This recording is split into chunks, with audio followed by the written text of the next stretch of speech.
जय श्री महाकाल। आप सभी का इस चैनल पर स्वागत है। आज की इस वीडियो में आपको एक विशेष जानकारी देंगे जो हमसे किसी ने पूछा था, तो उसके बारे में बताएंगे। वो है कि ओजा बोर्ड होता है जहाँ पे किसी आत्मा को बुलाया जाता है, उससे बातचीत की जाती है। ओजा बोर्ड तो आपने देखा होगा फोटो में, वीडियो में, या कहीं भी देखा होगा। और वो एक विशेष महत्व का होता है और अलग तरीके से उनके कार्य होते हैं और उस पर आत्माओं को बुलाया जाता है। अगर किसी की कोई आत्मा है, जान पहचान के, यार दोस्त की, पारिवारिक सदस्य की, तो उस पर बैठा के, उसको बुला के, उससे कुछ वार्तालाप, नाम वगैरह पूछे जा सकते हैं। तो उसके बारे में किसी ने मुझे सवाल किया था कि हकीकत में ऐसा कुछ होता है, तो बात बता देते हैं आपको। आपसे निवेदन है, आपने अभी तक इस चैनल को सब्सक्राइब नहीं किया है तो कर दीजिएगा भोलेनाथ के नाम पर। ओजा बोर्ड एक ऐसी शक्ति होती है जिस पर किसी भी आत्मा को आकर्षित किया जाता है। ये हकीकत में ऐसा होता है। आपने देखा होगा, अपने इंडिया की बात करें तो यहाँ तो वो काफ़ी, अभी जैसे मान लीजिएगा, अभी से ज़्यादातर लोग ऐसे इस यूज करते हैं, ऐसे कामों में लेते हैं। लेकिन विदेशों में ये कई सालों से वहाँ पे प्रयोग किए जाते हैं और ये पहली बार विदेशों में ही काम में लिए जाते थे। यहाँ पे भारत में ऐसे वस्तुओं को काम में नहीं लिया जाता था। इन पर हकीकत में किसी की आत्मा का बुलावा दिया जाता है और वो आती है और अपने बारे में, अपने कुछ सवालों के जवाब हैं वो देती हैं। उसके देने का तरीका हकीकत में सही होता है। किस तरीके से होता है वो सुन लीजिएगा।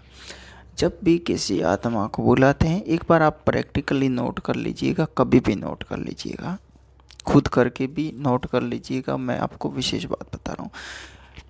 लोगों का कहना है कि जिस पर वो क्लिप्स लगा हुआ होता है, जिस पर हाथ की अंगुली रखती हैं, वो क्लिप्स अपने आप चलता है, या हाँ लोग झूठ बोलते हैं, कैसे चलता है, या वो जो अंगुली रखी हुई है उस अंगुली की तरह चलाया जाता है।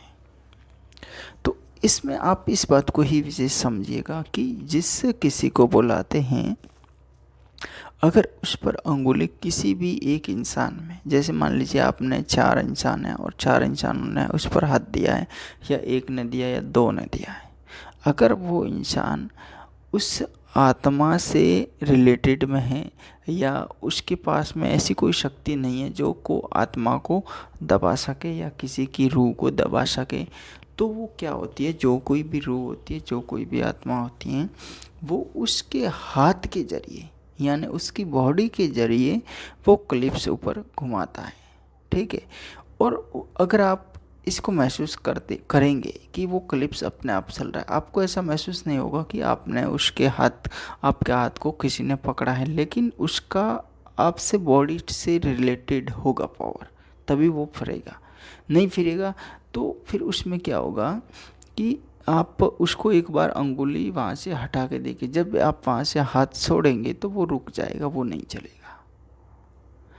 तो इसमें इस बात को समझना है कि डायरेक्टली वो क्लिप्स होता है, वो नहीं घूमता है, वो बॉडी से रिलेटेड बना के फिर उस क्लिप को घुमाया जाता है। कोई भी शक्ति होती है वो इंसानी बॉडी को काम में लेके उस काम के जरिए ही उस क्लिप्स को चलाएगी। अब इंसानी बॉडी का काम में नहीं लेते तो फिर इंसान को डराती क्यों, यही तो मेन बात होती है। क्योंकि इंसानी बॉडी को वो काम में लेने के लिए ही तो इंसान को डराती है, धमकाती है, कुछ भी करती है आत्माएं, रूहें। इस बात को समझना है कि हकीकत में क्या था कि क्लिप्स अपने आप नहीं चलेगा, उस पर जब आप हाथ रखेंगे तभी वो चलेगा। और आपके हाथ का, आपका बॉडी का जो मेंटेन होगा वो किसी दूसरी शक्ति के द्वारा होगा। अब इसमें एक ये होता है कि आप उसको बीच में छोड़ते हैं तो वो क्या करता है, बीच में नहीं छोड़ना चाहिए, उसको शुरू करने के बाद में बंद करना ज़रूरी है, ये होता है, ये मान्यताएं होती हैं।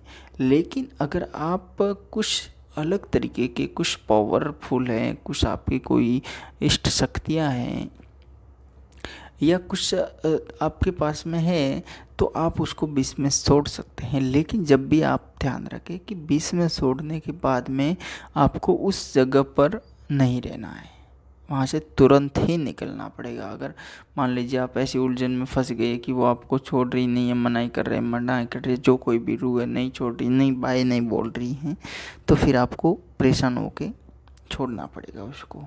नहीं छोड़ेंगे तो आपकी और भी शरीर की बॉडी की कपाक है वो तेज़ हो जाएगी, आप घबरा जाएंगे, कैसे होगा क्या होगा, तो फिर आपको वो छोड़ना पड़ता है बीच में।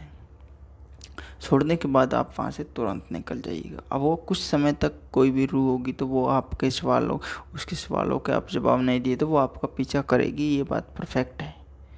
अगर आपके पास में कुछ शक्ति नहीं है या आप कुछ नॉर्मल ही हैं तो वो आप पर अटैक भी कर सकती है, ये भी रियल बात है। लेकिन आपके पास में कुछ शक्ति है, आप कुछ इष्ट साधना कर रहे हैं तो आप वहाँ से छोड़ के तुरंत उसको निकल सकते हैं। आपके पास में कुछ मंत्रों का जप करते हुए कोई पानी वगैरह रखता है तो उसका पानी का छिड़काव करते हुए आप वहाँ से निकल सकते हैं तुरंत। और तुरंत निकलना है वहाँ से, कई दूरी पर जाना है, वहाँ पे आसपास में कहीं रुकना नहीं है।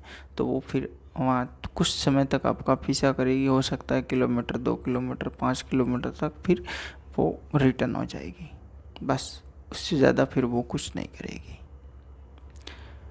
इस बात को समझना। ये विशेष बात मैंने आपको बताई है कि ओजा बोर्ड है, वो लोगों को ये भ्रम होता था कि यार ऐसे अंगुली रख के चलाते वो करते, चलाते नहीं है, वो अपनी बॉडी का मेंटेन कोई और शक्ति करती है, उसके ज़रिए होता है।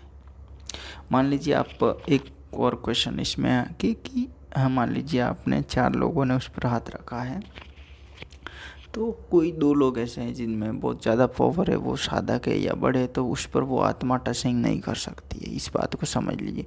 लेकिन अगर कोई तीसरा है तो उस पर वो नॉर्मल है, तो वो उस पर टचिंग करके उसके ज़रिए उससे क्लिप्स को घुमा सकती है, चाहे आपका भी हाथ ऊपर है, कोई टेंशन नहीं। इस बात को भी समझना है।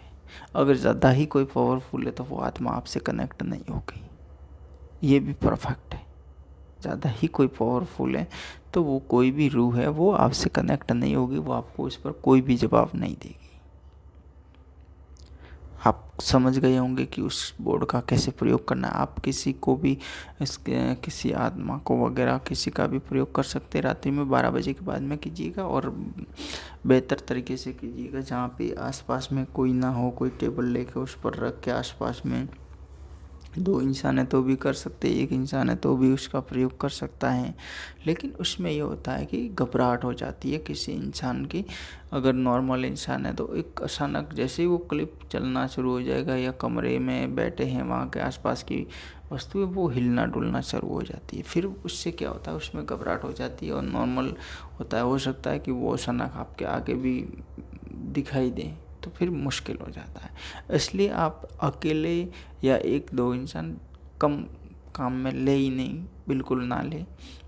हो सके तो 3-4 इंसान मिल के ही काम में लें, और वो भी पूरे वचनबद्ध के साथ। वैसे नहीं कि आप काम में ले रहे हो और एक कोई बीच में से उठ गया तो फिर उस पर वो हावी हो जाएगी। कोई भी शक्ति है, वो आत्मा है, रूह है, वो उस पर हावी हो जाएगी, उस पर कब्जा कर लेगी, उसको जकड़ लेगी, ये भी हो सकता है। तो इस बात को भी समझना है। अब बहुत कुछ आप समझ गए होंगे शायद इस वीडियो में। आपको वीडियो अच्छा लगे लाइक शेयर ज़रूर करना। ये किसी ने विशेष पूछा था इसलिए मैंने आपको बता दिया। जय श्री महाकाल।